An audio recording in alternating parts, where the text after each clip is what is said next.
My name is Rebecca Mitchell. I'm 28, a tech entrepreneur in Austin, Texas. 3 years ago, my parents walked out of my hospital room, told the doctors I wasn't their real daughter, and left me to die. A week later, they showed up to claim my grandmother's inheritance, thinking I was gone. But I survived. And I left them a letter that shattered their world. This isn't just my story, it's a reckoning. A tale of betrayal, survival, and rewriting what family means. If you've ever felt abandoned, like your worth was measured by someone else's lies, this is for you.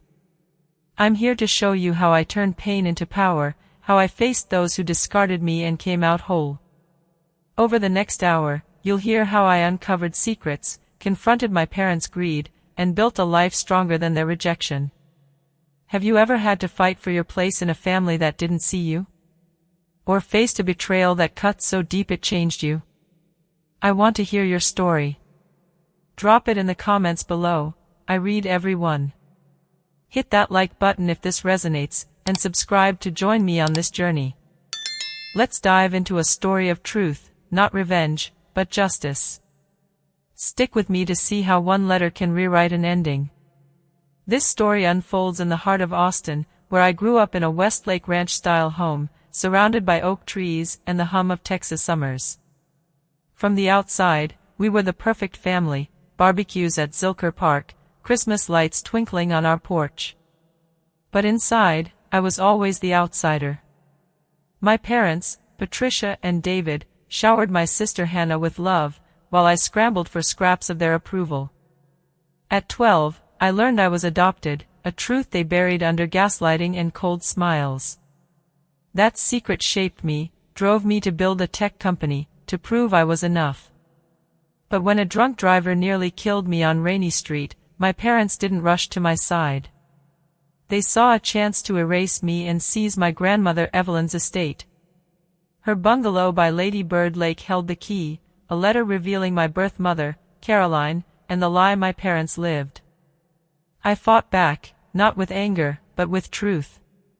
That truth became my weapon, my freedom. This story isn't just about their betrayal, it's about Austin's trails where I found clarity, the fireflies on Evelyn's porch where I found peace, and the chosen family who showed me what love really means. You'll see it all unfold. To make this story hit home, I'm speaking straight from the heart, no script, just raw truth. Film me at dusk on Evelyn's porch, the Texas twilight casting a soft glow. My voice needs to be steady but heavy, carrying the weight of betrayal yet hinting at hope. Use a Blue Yeti mic for crystal clear audio, every word matters. This isn't about theatrics, it's about connecting with folks in Texas and beyond who felt unseen. Keep the tone somber but not hopeless, like a late-night talk under the stars. Austin's my backdrop, its soul grounds this story. Encourage viewers to share their own betrayals, building a community of healing. This is my truth, and it's theirs too. I grew up in a Westlake Ranch-style home in Austin, Texas, where the oak trees stood tall and the summer air buzzed with cicadas. From the outside, we were the picture of a perfect Texas family. My parents, Patricia and David, hosted barbecues at Zilker Park, where neighbors laughed over brisket and Shiner beer. Christmas mornings glowed with twinkling lights, gifts piled high under a cedar tree. Family trips to San Antonio's River Walk filled photo albums with smiles, Patricia in her pressed sundress, David with his arm around my younger sister, Hannah, and me trailing behind, always a step apart. Those photos told a story of unity, of love. But photos can lie. They don't show the quiet moments when I felt like a guest in my own home. At 5 years old, I learned that truth the hard way. Hannah, wild and fearless, knocked over a crystal vase while chasing a butterfly through the living room. Shards scattered across the hardwood. I was already on my knees, picking up the pieces, when Patricia rushed in. Her eyes narrowed. "Rebecca, why can't you be more careful?" she snapped, her voice sharp as the glass in my hands. I didn't hesitate. "I did it," I said, taking the blame without thinking. Hannah stood silent, her blonde curls bouncing as she ran off. Later, I overheard Patricia on the phone, her voice soft with pride. "Hannah's got spark, you know. So full of life. Rebecca's just dutiful." Dutiful. That word clung to me like damp Texas heat. It wasn't praise, it was a label, a way to dismiss me while lifting Hannah up. I was the good girl, the one who never caused trouble, but that never seemed to be enough. Our Westlake home, with its wide porch and manicured lawn, was a stage for appearances. Every Sunday, we'd pile into the car for church, Patricia's pearls gleaming, David's tie perfectly knotted. Neighbors would nod approvingly, but they didn't see the distance in Patricia's smile when she looked at me, or the way David's eyes lingered on Hannah, his pride unspoken but clear. I learned early to keep the peace, to stay quiet, to fit into the frame of their perfect family. But even at 5, I felt it, a hollowness, like I was playing a role I didn't understand. Looking back, I see it now, those moments were the first cracks in the facade, the first hints that I didn't belong the way Hannah did. Growing up in Austin, I'd watch families at Zilker Park, kids running through sprinklers, parents cheering. I wanted that warmth, that ease, but in our home, love felt like a transaction, one I was always trying to earn. The favoritism started small, so subtle I barely noticed at first. Hannah got the bigger bedroom, the one with a view of the oak trees and a window seat perfect for daydreaming. I got the smaller room down the hall, practical and plain. On Friday nights, we'd pile into David's truck for family dinners, and Hannah always chose the spot, usually Torchy's Tacos, her favorite. Her laughter filled the car as she picked her queso-topped tacos, while I nodded along, my preferences unspoken. Her finger paintings, bright and messy, covered the refrigerator door like a gallery.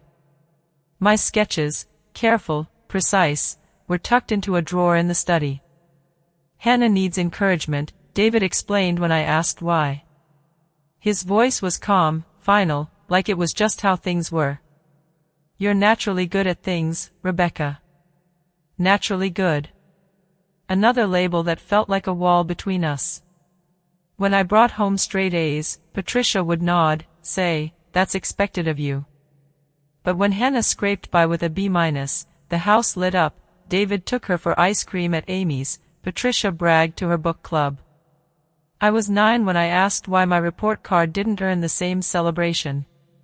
David sighed, adjusting his glasses. "Hannah's trying her best. You don't need the same push." It stung, but I swallowed it, like I always did.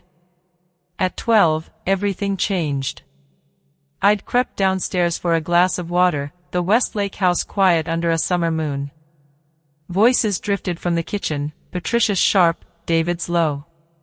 "You favor Hannah because Rebecca's not yours," Patricia hissed, her words slicing through the dark. David's reply was colder, "She's not yours either, Patricia. We agreed to treat her the same when we took her." Took her. The glass slipped from my hand, shattering on the hardwood. The arguing stopped. I ran back to my room, heart pounding, pretending to sleep when Patricia checked on me. Adopted. The word explained everything, my dark hair against their blonde, my green eyes against their blue. It explained why I felt like a puzzle piece forced into the wrong picture. But it also left me with questions they refused to answer. I'd bike along Lady Bird Lake, the Austin skyline glowing, wondering who my real parents were, why I was given up. The Texas sun burned overhead, but inside, I felt cold, like I was carrying a secret too heavy for a kid to hold. The next morning, I sat at the breakfast table, my hands trembling around a glass of orange juice. Patricia was pouring coffee, David reading the Austin American-Statesman. The silence was suffocating. I took a breath, my voice small but steady. "I know I'm adopted. I heard you last night." David's newspaper didn't move. Patricia's coffee cup froze midair, her eyes narrowing. Then she smiled, a tight, cold smile that didn't reach her eyes. Don't be ridiculous, Rebecca. You must have been dreaming. Her voice was smooth, practiced, like she'd rehearsed it. David cleared his throat, turned a page. Eat your breakfast, he said, as if I'd asked about the weather. I waited for more, an explanation, a reassurance, anything. Nothing came. Just the clink of Patricia's spoon against her mug, the rustle of David's paper. That moment taught me something brutal. In our house, truth was less important than appearances. They'd rather gaslight me than admit what I'd heard. I started seeing the differences more clearly after that. My dark hair stood out in family photos, a stark contrast to their golden blonde. My green eyes seemed foreign next to their blue. I'd stare in the mirror, searching for a face that felt like mine, but all I saw was a stranger in their world. I'd wander South Congress, watching Austin families laugh over ice cream, their ease a painful reminder of what I lacked. Every perfect report card, every quiet compliance, was my attempt to belong. But no matter how hard I tried, I was never enough. Patricia's smiles were reserved for Hannah's tantrums, David's pride for her small victories. I was the dutiful one, the one who didn't need them, or so they thought. That lie they fed me, that I'd been dreaming, became the foundation of our family. It wasn't love that held us together, it was pretense. And in that Westlake kitchen, under the weight of their silence, I learned to carry the truth alone, a secret heavier than any child should bear. If love wasn't mine by birth, I'd earn it through perfection. That became my mantra after learning I was adopted, a truth my parents buried under lies. In our Westlake home, where Austin's oak trees cast long shadows, I threw myself into being the daughter they couldn't ignore. I studied late into the night, my desk lamp burning while the cicadas sang outside. I graduated top of my class from Westlake High, my name etched in gold at commencement ceremonies. That fall, I secured a full scholarship to UT Austin, diving into computer science with a hunger to prove my worth. By 22, I'd founded BridgeGap, a tech startup building AI to diagnose illnesses faster than any doctor could, saving lives in Austin's bustling hospitals. My achievements were undeniable, valedictorian, entrepreneur, innovator, but they never bridged the gap to my parents' hearts. Patricia and David showed up to my UT Austin graduation, their smiles polished for the crowd. I stood in my burnt orange gown, diploma in hand, scanning their faces for pride. Patricia nodded, her lips tight. David clapped, but his eyes drifted to his phone. They posed for photos, their arms stiff around me, like I was a project they completed, not a daughter they cherished. They bragged to their Westlake neighbors about our Rebecca, but at home, their praise was hollow, their attention fleeting. My grandmother, Evelyn, was different. Her bungalow near Lady Bird Lake was my sanctuary, its cedarwood scent and creaky floors a balm for my soul. We'd sit on her porch, sipping sweet tea, watching kayakers glide past. At 15, I asked about my birth mother after finding a faded photo in her attic, a young woman laughing at Austin's city limits, her eyes like mine. Evelyn's face softened. "You have her eyes," she said, her voice thick. "She loved you but couldn't keep you.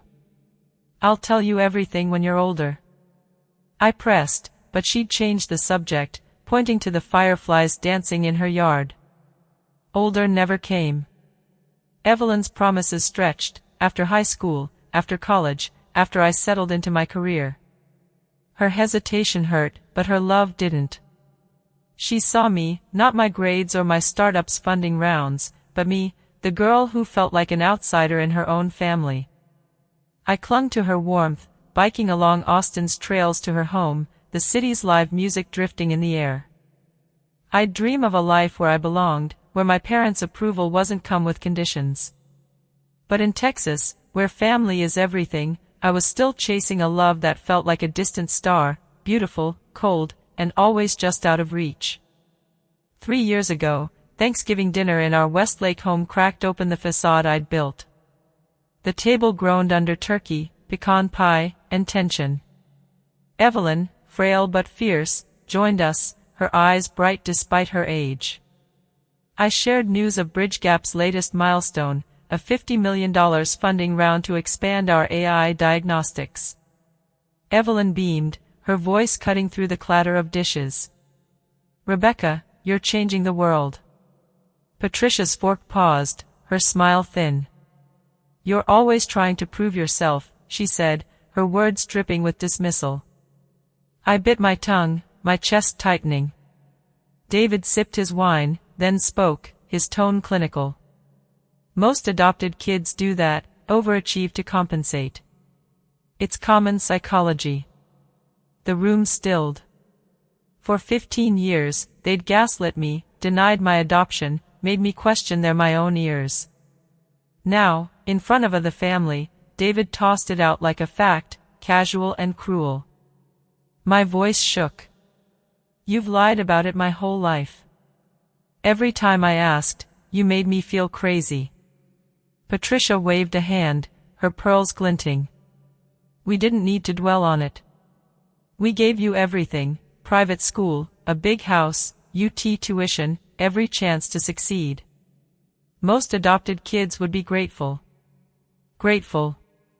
The word landed like a slap. Evelyn's hand slammed the table, her voice steel. "That's enough, Patricia." Her eyes met mine, full of regret. I stood, my chair scraping the hardwood. "You never wanted me," I said, my voice steady despite the tremor inside. "You wanted the idea of me, a perfect daughter to parade at your country club, someone to validate your parenting without ever needing your love." I walked out, the November air sharp against my skin.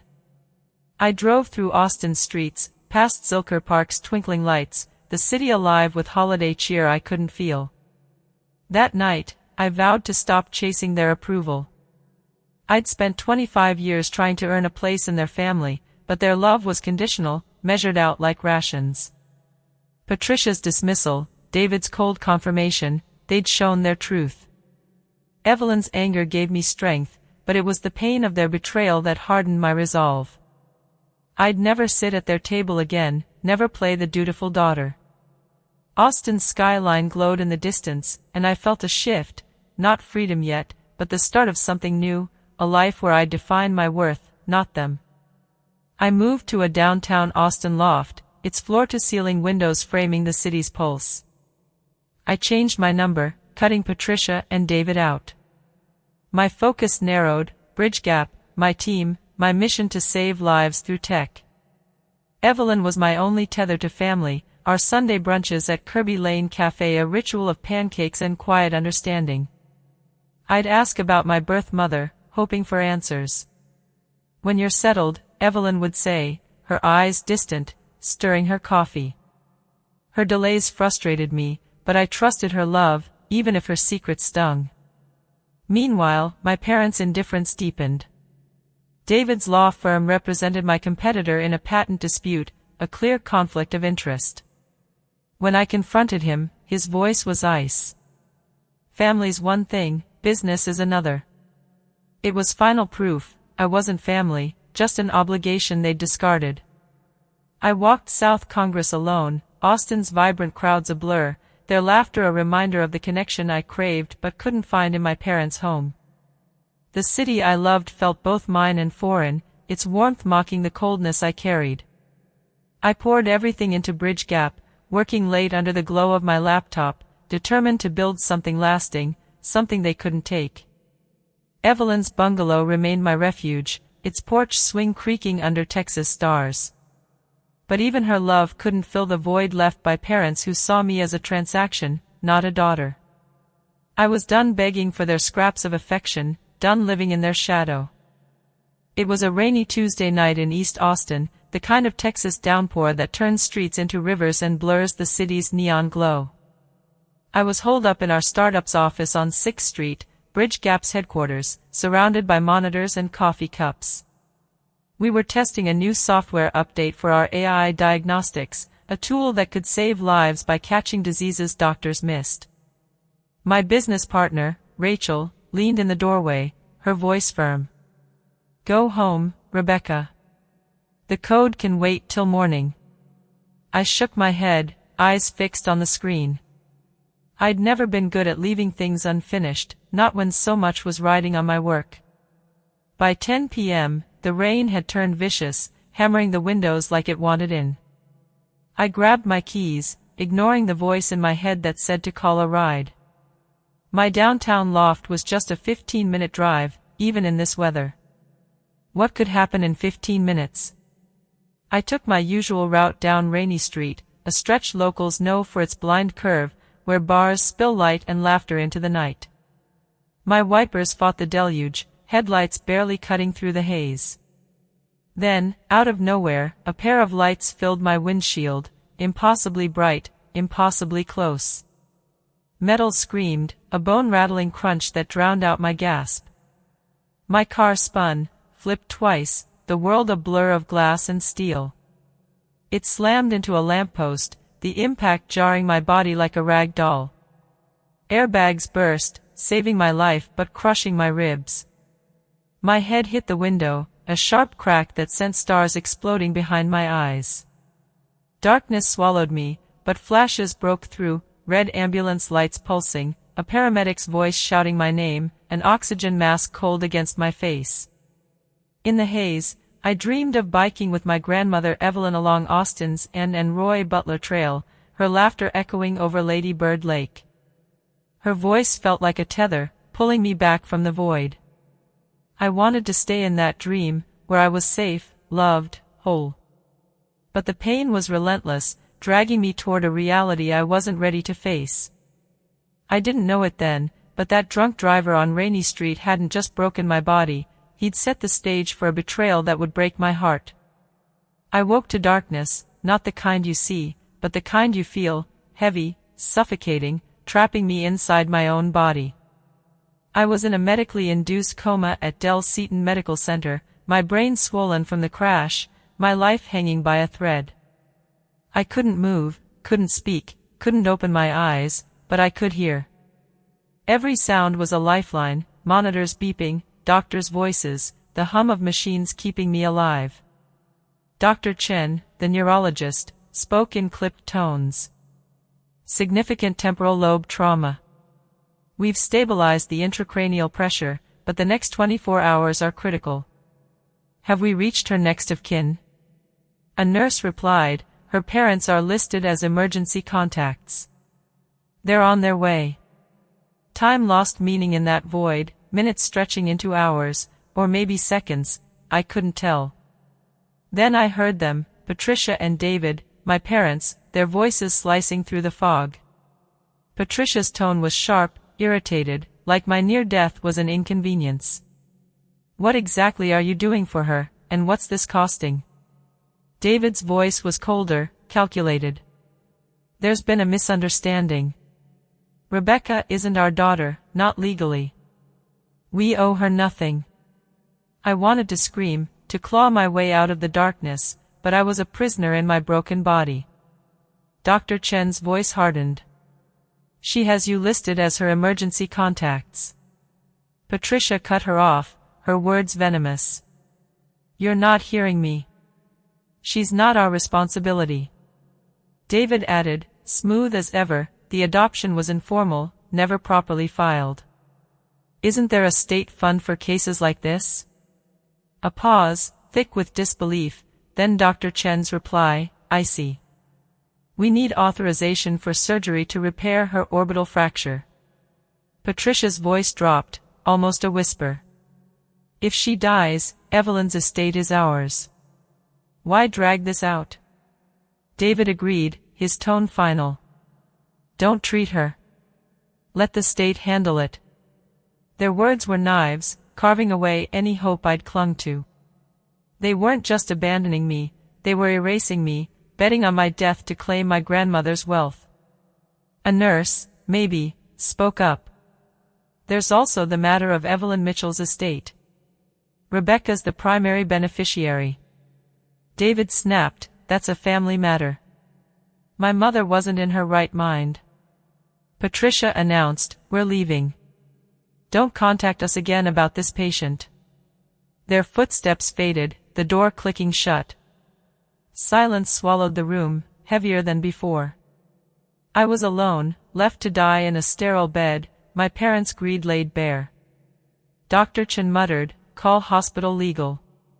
Nurse Davis, document this and check her phone for other contacts. Someone must care about this woman." In that moment, I realized the family I'd spent my life chasing had never existed. Austin's vibrant heart beat outside these walls, but inside, I was fighting for a life they'd already written off. Then came a voice, gentle, steady, cutting through the haze like a Texas sunrise. Nurse Jessica Davis. She spoke to me during her shifts, her words a lifeline in the dark. "Hey, Rebecca, it's Jessica. You're doing great, you hear me? Just keep fighting." She'd adjust my her touch careful, and talk about the world outside, Austin's spring blooms, the crowds at South by Southwest, the weather turning warm. She played music from her phone, Taylor Swift's Evermore filling the sterile room with hope. "The research says coma patients can hear us," she told someone, maybe another nurse. "I'm not leaving her alone, not after what her parents did." Jessica became my anchor, her kindness a stark contrast to the betrayal I'd heard. She updated me on my condition: 3 broken ribs, a shattered collarbone, a traumatic brain injury. She explained the treatments, the surgery I'd need, her voice calm but fierce.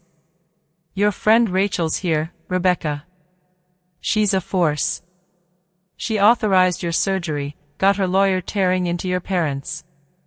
Through Jessica's one-sided conversations, I learned the truth. 3 days after the crash, my parents had filed to contest Evelyn's will, claiming I was incompetent due to my injuries. Rachel, my business partner, had rushed to Del Seaton, fighting to protect me. "Your parents are trying to steal your grandmother's estate," Jessica whispered during a sponge bath, her voice thick with disgust. "But Rachel's not letting them near you." I wanted to laugh, to cry, to rage. The irony was brutal.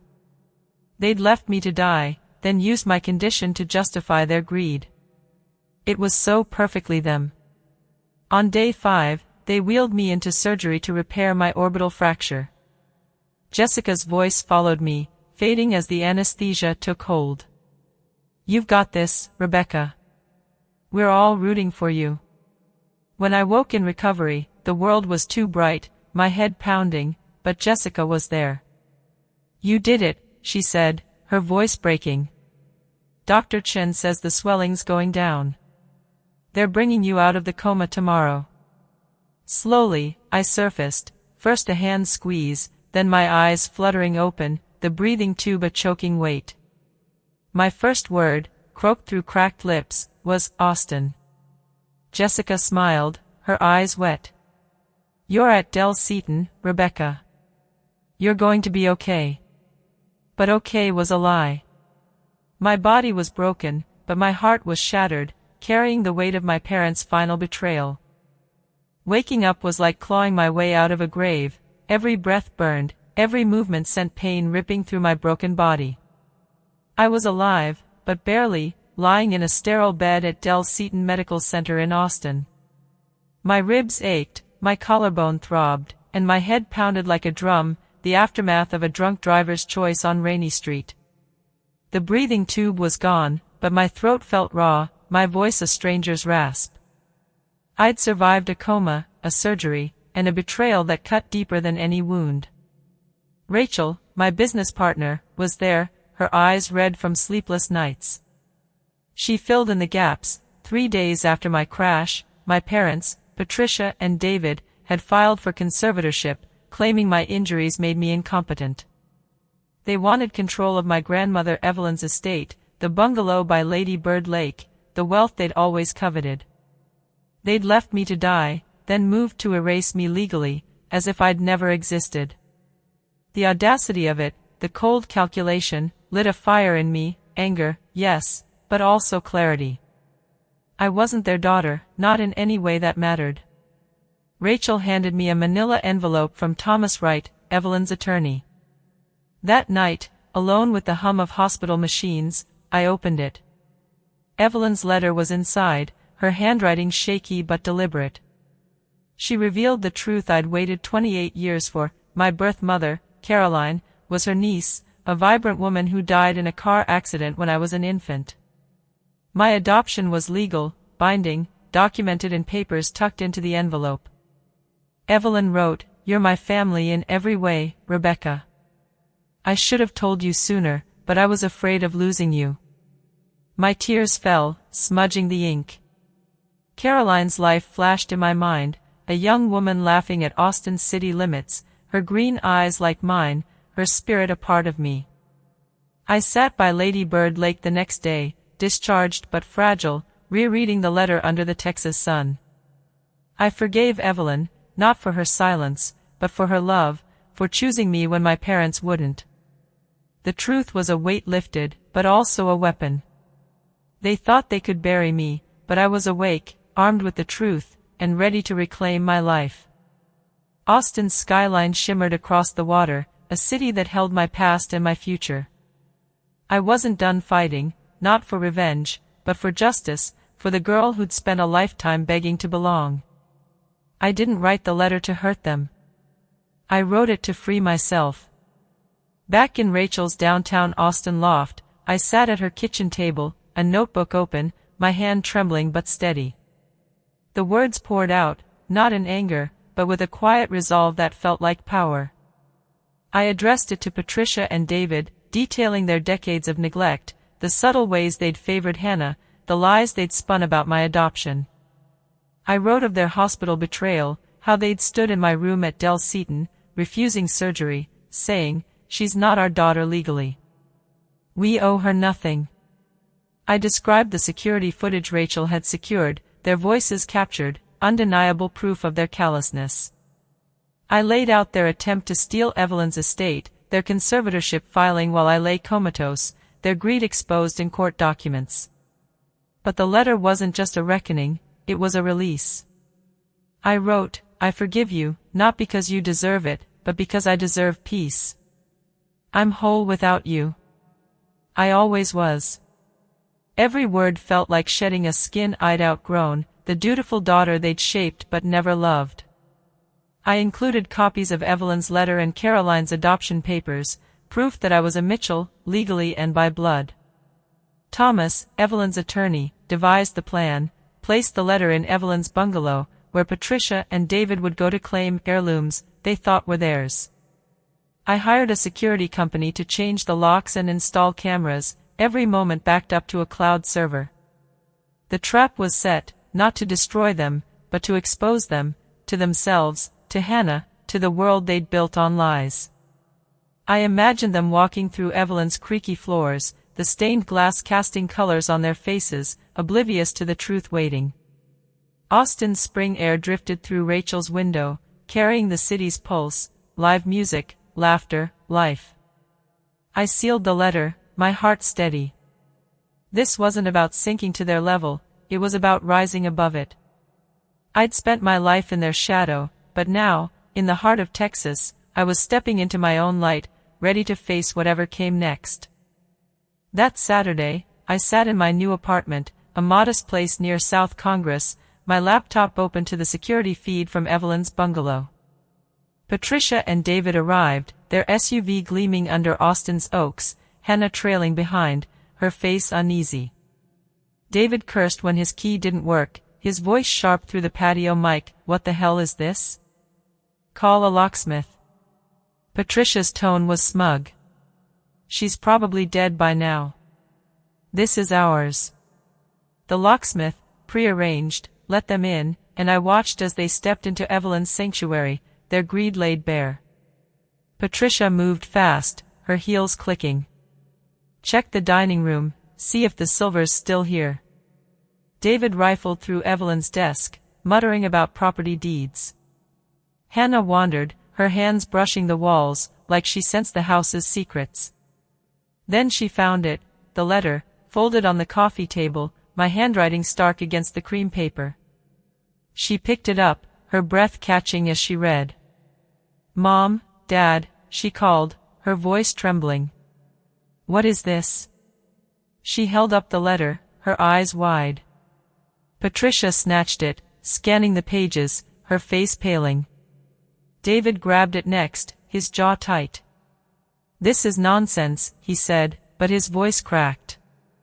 Hannah's phone buzzed. She'd opened the hospital footage I'd sent, their voices echoing, "She's not our daughter. We owe her nothing." Hannah's hand flew to her mouth. "You left her to die?" she whispered, stepping back.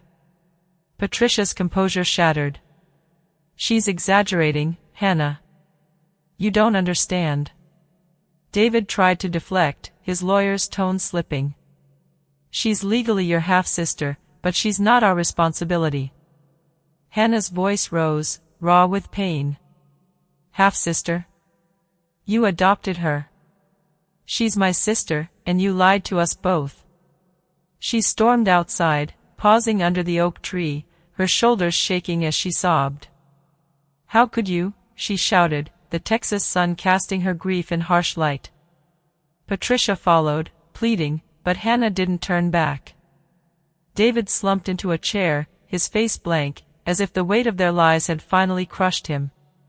They whispered about damage control, about spinning the story to their Westlake friends, oblivious to the cameras capturing every word.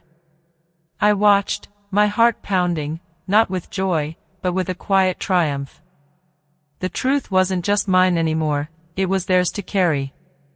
Hannah's pain cut deep. She'd been complicit in their favoritism, but she hadn't known the full extent of their cruelty.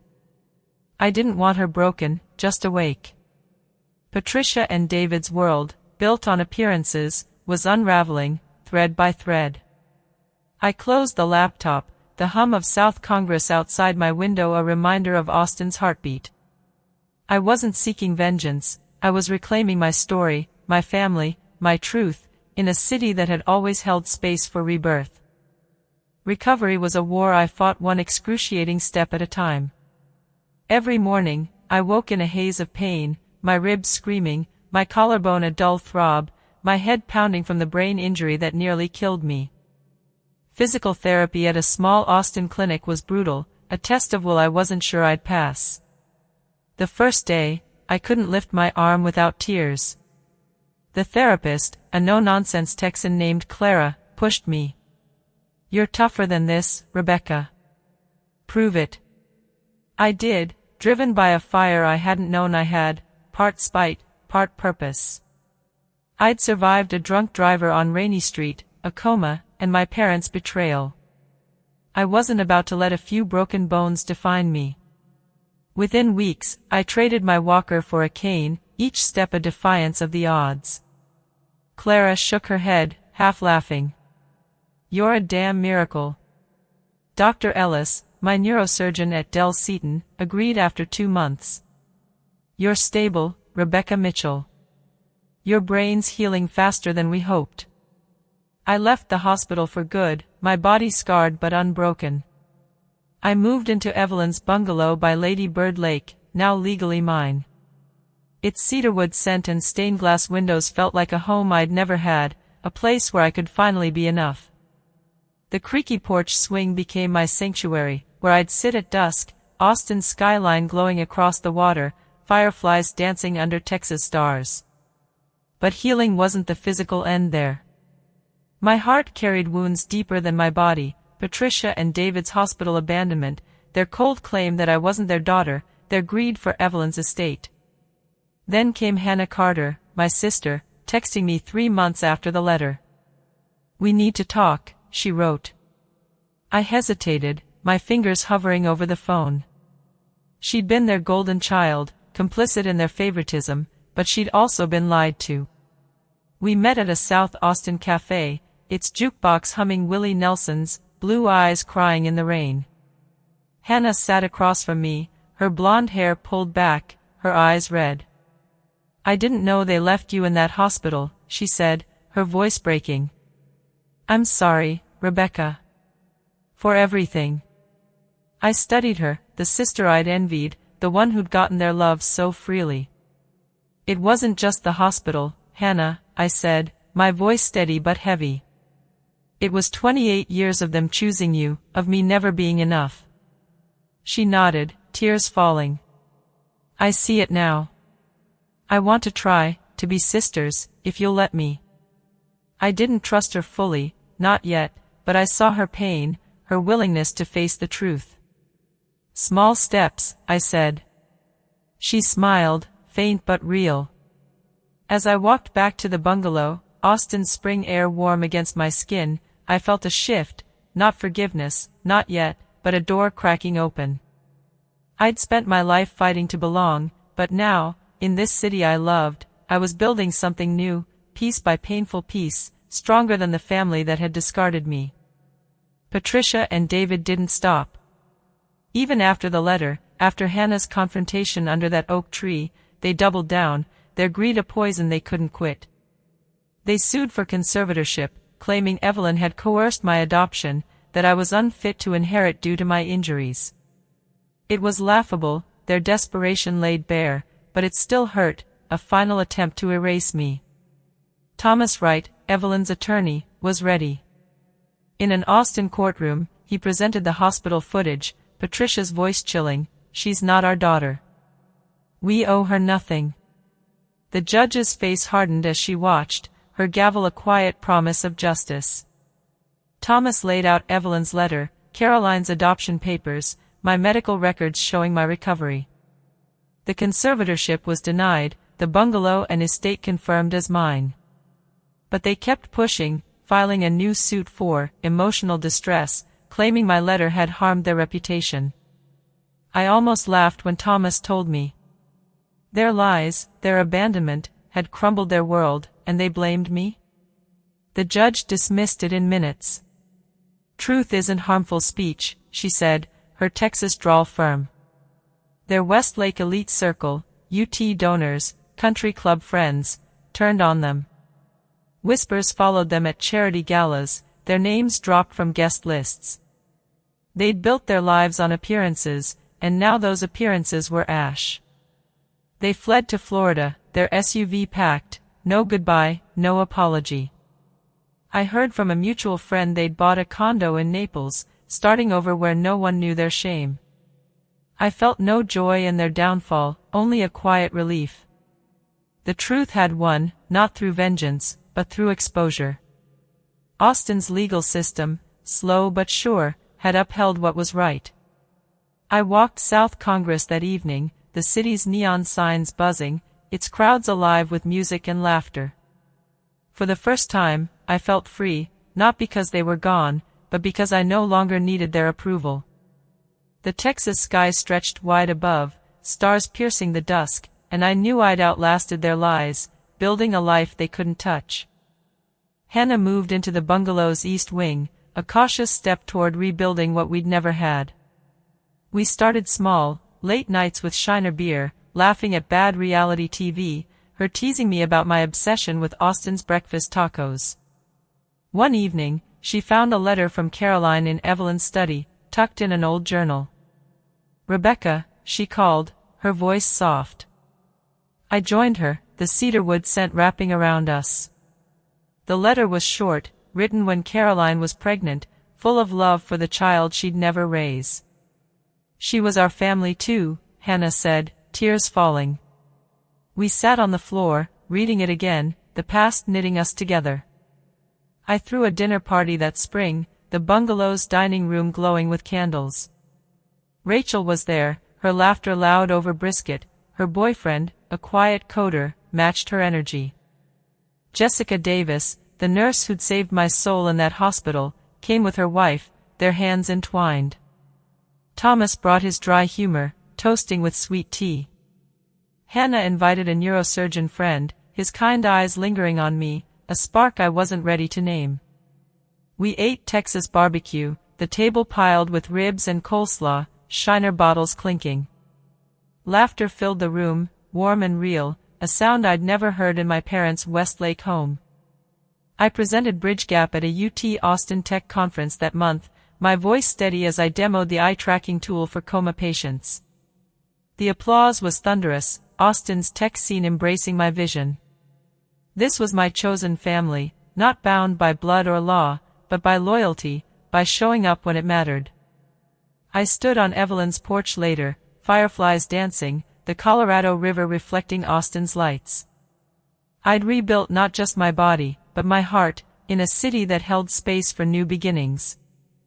Freedom didn't come when my parents left Austin, their lies exposed, their lives in ashes. It didn't come when the judge ruled Evelyn's estate was mine, or when Hannah and I took our first steps toward being sisters again. Freedom came when I stopped needing their approval, when I realized I was whole without their love. For 28 years, I'd chased a family that never saw me, Patricia and David, who built a Westlake facade of perfection, who left me to die in a Del Seaton hospital bed, who thought a conservatorship could erase my existence. Their betrayal was a wound, deep and raw, but it didn't define me. I defined me. I rebuilt my life, not to spite them, but to honor the girl who'd fought to survive, a drunk driver's crash, a coma, a truth that shattered everything.